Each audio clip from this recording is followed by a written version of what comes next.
లూకాసు వార్త 13వ అధ్యాయము.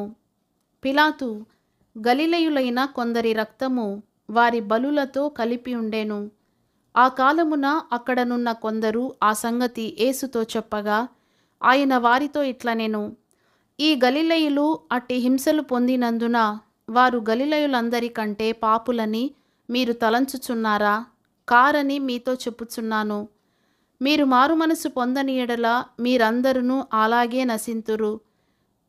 మరియు సిలోయములోని గోపురము పడి చచ్చిన ఆ 18 మంది యెరూషలేములో కాపురమున్న వారందరికంటే అపరాధులని తలంచుచున్నారా? కారని మీతో చెప్పుచున్నాను. మీరు మారుమనసు పొందని ఎడల మీరందరును అలాగే నశింతురు. మరియు ఆయన వారితో ఈ ఉపమానము చెప్పెను. ఒక మనుష్యుని ద్రాక్ష తోటలో అంజూరపు చెట్టొకటి నాటబడి ఉండెను. అతడు దాని పండ్లు వెదక వచ్చినప్పుడు ఏమీ దొరకలేదు. గనుక అతడు, ఇదిగో 3 ఏండ్ల నుండి నేను ఈ అంజూరపు చెట్టున పండ్లు వెదక వచ్చుచున్నాను గాని ఏమీ దొరకలేదు. దీనిని నరికివేయుము. దీనివలన ఈ భూమియు ఎలా వ్యర్థమైపోవలెనని ద్రాక్ష తోటమాలితో చెప్పెను. అయితే వాడు, అయ్యా, నేను దాని చుట్టూ త్రవ్వి ఎరువు వేయు మట్టుకు ఈ సంవత్సరము కూడా ఉండనిమ్ము. అది ఫలించినా సరి, లేని ఎడల నరికించి వేయుమని అతనితో చెప్పాను. విశ్రాంతి దినమున ఆయన ఒక సమాజ మందిరములో బోధించుచున్నప్పుడు 18 ఏండ్ల నుండి బలహీనపరచు దయ్యము పట్టిన ఒక స్త్రీ అచ్చట నుండెను. ఆమె నడుము వంగిపోయి ఎంత మాత్రమును చక్కగా నిలువబడలేకుండెను. యేసు ఆమెను చూచి రమ్మని పిలిచి, అమ్మా, నీ బలహీనత నుండి విడుదల పొంది ఉన్నావని ఆమెతో చెప్పి ఆమె మీద చేతులుంచగానే ఆమె చక్కగా నిలువబడి దేవుని మహిమపరచెను. యేసు విశ్రాంతి దినమున స్వస్థపరచినందున ఆ సమాజ మందిరపు అధికారి కోపముతో మండిపడి జనసమూహమును చూచి, పనిచేయదగిన 6 దినములు కలవు గనుక ఆ దినములలోనే వచ్చి స్వస్థత పొందుడి, విశ్రాంతి దినమందు రావద్దని చెప్పెను. అందుకు ప్రభువు, వేషధారులారా, మీలో ప్రతివాడును విశ్రాంతి దినమున తన ఎద్దునైనను గాడిదనైనను గాడి యొద్ద నుండి విప్పి తోలుకొని పోయి నీళ్లు పెట్టును గదా. ఇదిగో 18 ఏండ్ల నుండి సాతాను బంధించిన అబ్రహాము కుమార్తె అయిన ఈమెను విశ్రాంతి దినమందు ఈ కట్ల నుండి విడిపింపదగదా అని అతనితో చెప్పెను. ఆయన ఈ మాటలు చెప్పినప్పుడు ఆయనను ఎదిరించిన వారందరూ సిగ్గుపడిరి.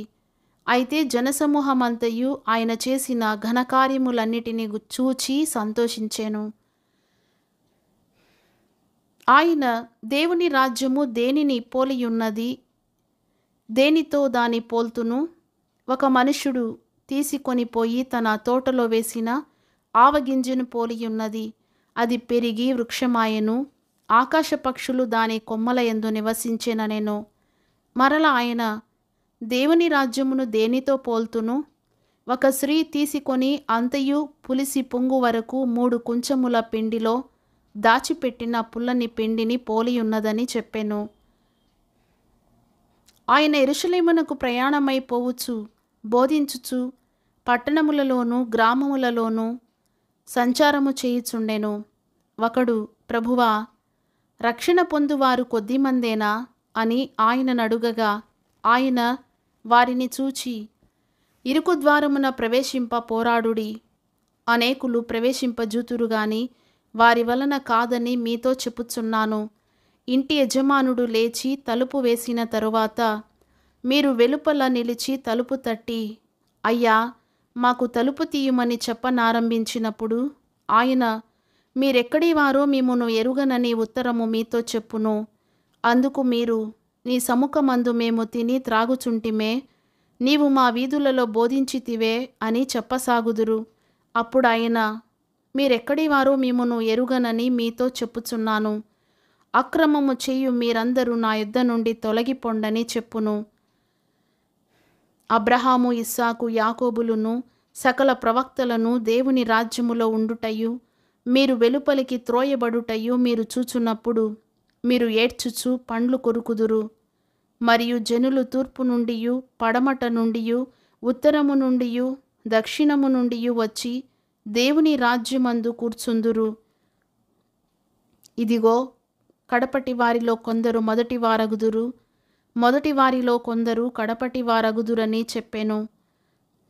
ఆ గడియలోనే కొందరు పరిసయ్యులు వచ్చి, నీవిక్కడ నుండి బయలుదేరిపోమ్ము, హేరోదు నిన్ను చంపగోరుచున్నాడని ఆయనతో చెప్పగా, ఆయన వారిని చూచి, మీరు వెళ్ళి ఆ నక్కతో ఇలాగు చెప్పుడి, ఇదిగో, నేడును రేపును నేను దయ్యములను వెళ్ళగొట్టుచు రోగులను స్వస్థపరచుచు నుండి 3వ దినమున పూర్ణసిద్ధి పొందెదను.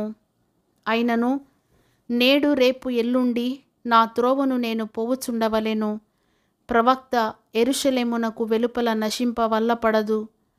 యెరూషలేమా, యెరూషలేమా, ప్రవక్తలను చంపుచూ నీ యొద్దకు పంపబడిన వారిని రాళ్లతో కొట్టుచూ ఉండుదానా, కోడి తన పిల్లలను తన రెక్కల క్రింద ఏలాగు చేర్చుకొనునో అలాగే ఎన్నో మారులు నేను నీ పిల్లలను చేర్చుకొనవలెనని ఉంటిని గాని మీరు ఒల్లకపోతిరి. ఇదిగో, మీ ఇల్లు మీకు పాడుగా విడువబడుచున్నది. ప్రభువు పేరట వచ్చువాడు స్తుతింపబడునుగాక అని మీరు చెప్పు వరకు మీరు నన్ను చూడరని మీతో చెప్పుచున్నాను నేను.